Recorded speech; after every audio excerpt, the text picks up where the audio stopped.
So, andito tayo sa stone map. So, binalikan ko to sa inyo mga boss. So, sa mga nag-comment doon sa video natin. So, ito yung stone map na sinasabi ko compared to actual area. So, galing dito sa stone map na to, ang tinutukoy ng kurbada, Palikong Kalsada, papunta nakakonekta dito sa Palikong Kalsada din na main road. Ito. Ang stone map na to, ang distansya na niya is andun. Halos distansya siya ng 150 meters. Itong kurbada, itong kurba na kalsada. Galing dito sa akin, papunta doon sa totoong may pinaglalagyan. Estimated ko is 150 meters ang distansya. So ngayon, ba't pa maghahanap pa tayo ng counter sign dito sa paligid? Mayroon man tayong makita dito mga marka dito sa tabi ng sinasabi kong stone map. Kung mayroon man dito, kagaya ng tapyas na yan. So ibig sabihin, kung may mga magagandang marka din na nilagay dito, inukit sa bato, ibig sabihin, pwedeng ang bato na yan na makikita nating counter sign is pwedeng dito niya pinapahiwatig or doon ba sa baba. Ano yung shape ng lupa, patag, rolling, ganun na din yung mahanap mo sa bato. Kagaya ng pinaliwanag ko sa inyo sa unang video.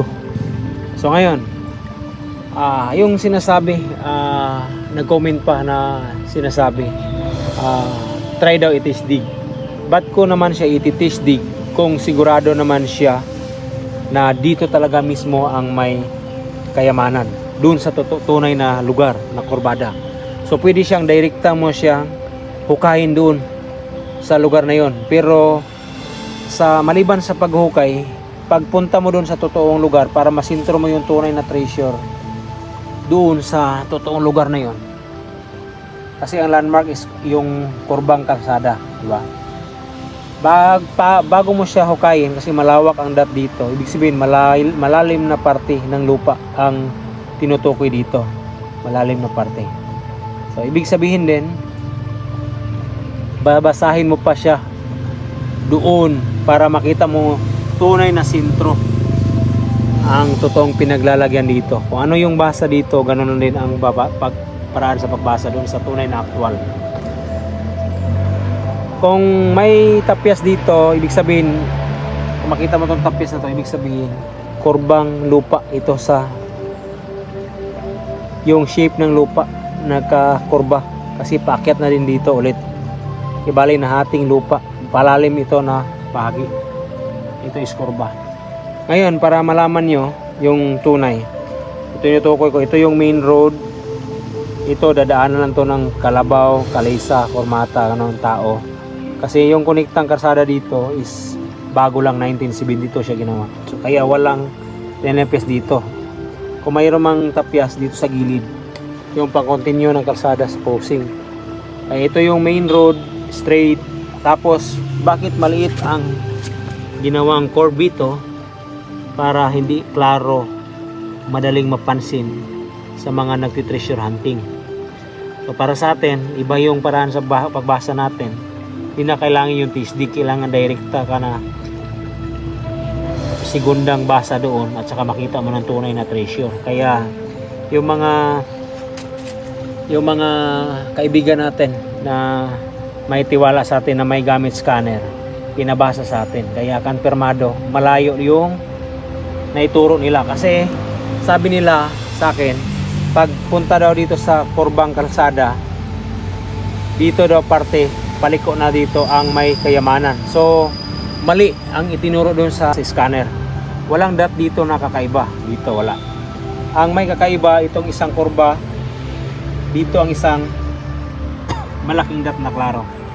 Ito wala. So ibig sabihin, dalawang kurbang kalsada at dito kurba din, pero maling kurba ang itinuro sa scanner.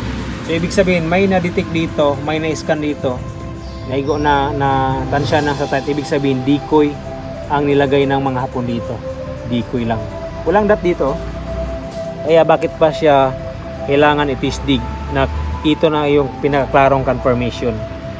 Stone map nga ito, bato inukitan para magsisilbing basihan doon sa tunay na pinaglalagyan ng kayamanan.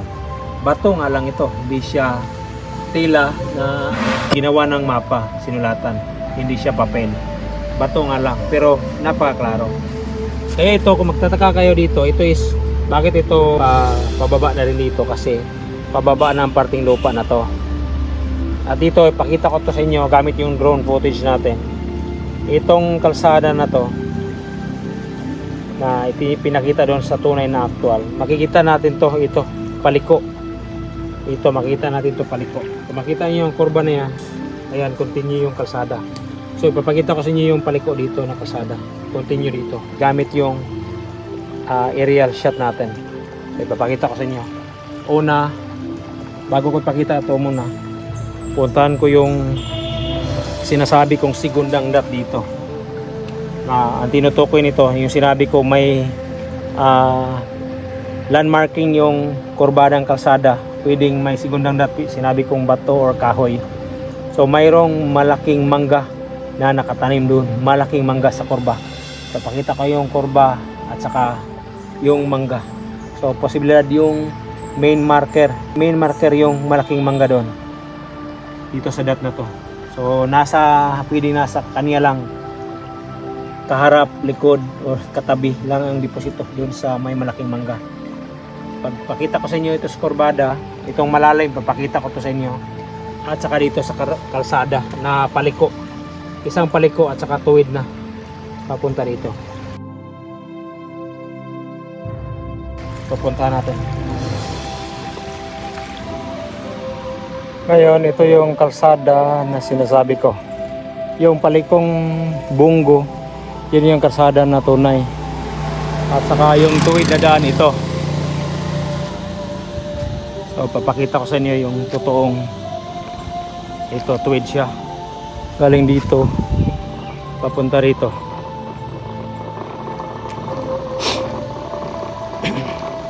So itong kalsada na to, di ka pa aabot sa paliko. Is kung wala, hindi lang siya nagkurbang kalsada to, is straight na yung konektadong lupa kalsada dito.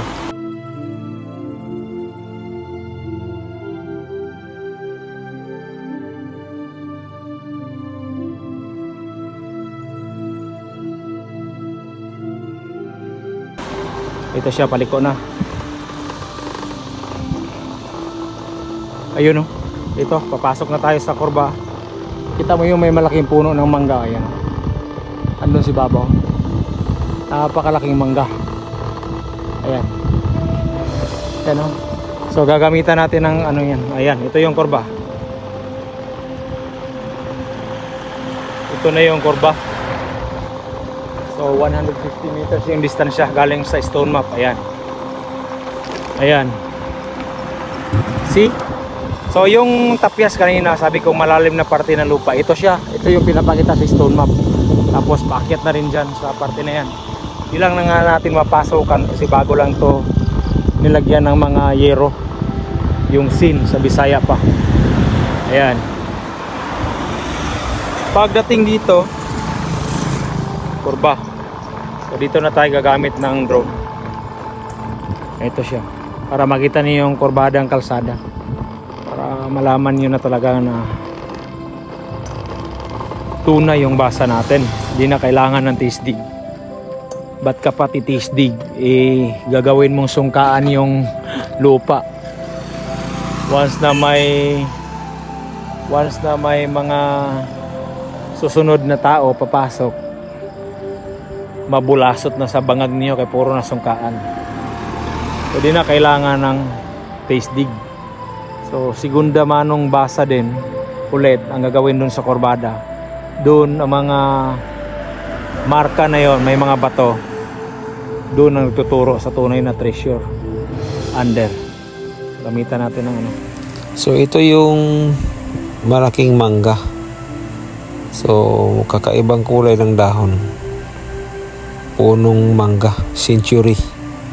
Napakalaki. Hindi ko lang siya maalapitan kasi may nakabakod na. So ngayon, yung nakita ng scan at saka satellite, ito na parte. So nadikoy sila sa kanilang kagamitan. At maliban dito, pupuntahan natin yung tuwid na kalsada. Papunta sa dulo ay kurba. So dito sa kurba na to, landmark din tong kurbang kalsada na to. Kaya pala may nag-construct dito, gagawin daw siguro treasure yung hinahanap dito. So naka-declare din doon sa stone map na yon kung saan parte dito yung deposito. So ayan, ito yung kurbang kalsada, di ba? Kuwang-kuwa at kitang-kita doon sa stone map, kopyang-kopya. Kaya kita nyo na, di ba?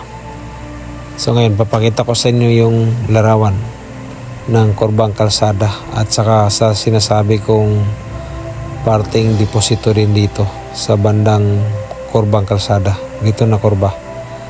So possible dito parte yung deposito rin na isa na tinutukoy doon sa stone map.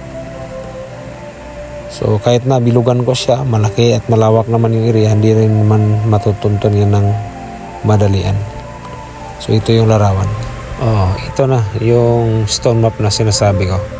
Kung makita mo yung kurbang kalsada at isang deposito, so ibig sabihin landmark yung kurba na yun. Ito, lagyan ko siya ng sketch para malaman at maintindihan yun ng sakto. Yung pula at may dilaw na guhit, yun ang sinasabi kong landmark na kurbada. At yung biniliguan kong orange, yun po yung may dot.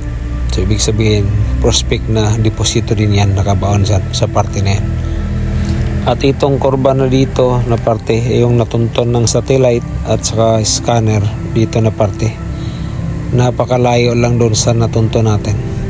So ibig sabihin, ano na to, nakita natin dito, ang nakadeklara doon sa stone map, ang nakita ko lang mismo is dalawang positive na area ang pinaglagyan ng sakto na kayamanan sa lugar na to.